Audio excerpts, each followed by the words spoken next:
Hi అండి, ఇది శివరాత్రి రోజు తీసిన వీడియో అండి. ఆ రోజైతే మేము గుడికి వెళ్ళాము. మేము కాళహస్తిలో ఆ శివయ్యకు దగ్గరలోనే ఉన్న ఆ శివయ్యని దర్శించుకోవడానికి అయితే వెళ్ళలేదు. అంటే కాళహస్తేశ్వర స్వామిని దర్శించుకోలేదన్నమాట.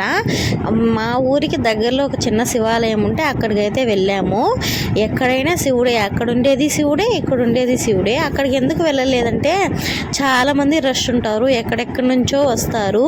అక్కడ విఐపి దర్శనాలని, ఫ్రీ దర్శనాలని, ఇలా టికెట్స్ ఉంటాయి, క్యూలు ఉంటాయి. ఈ పిల్లలతో అవ్వదు.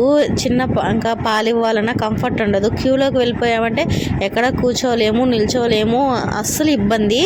అది నేను మా పెద్ద పాపని ఒక 1 year బేబీగా ఉన్నప్పుడైతే ఆ ఎక్స్పీరియన్స్ అయ్యాను.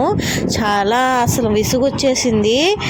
దేవుణ్ణి మనస్ఫూర్తిగా దర్శించుకోలేక తిట్టుకుంటూ, అంటే నన్ను నేను తిట్టుకుంటూ, పాపని తిట్టుకుంటూ ఇలా చికాగ్గా వెళ్ళాను. అందుకనే ఇప్పుడు ప్రశాంతంగా ఎక్కడికి వెళ్ళినా ప్రశాంతంగా దేవుని దర్శించుకోవాలని నిర్ణయించుకొని అయితే ఇక్కడికి వెళ్ళామన్నమాట. వెళ్ళిన 10 minutesలో దేవుణ్ణి చూసేసి బయటకు వచ్చేసాము.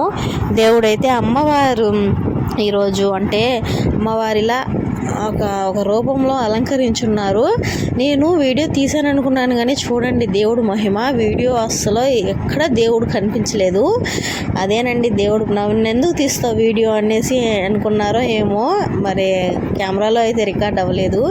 ఇంకా దర్శించుకొని తీర్థ ప్రసాదాలు అయితే తీసుకొని బయటకు వచ్చేసాం. బయట ప్రసాదాలు చేస్తున్నారు, అన్నదానం అన్నీ చేస్తున్నారన్నమాట.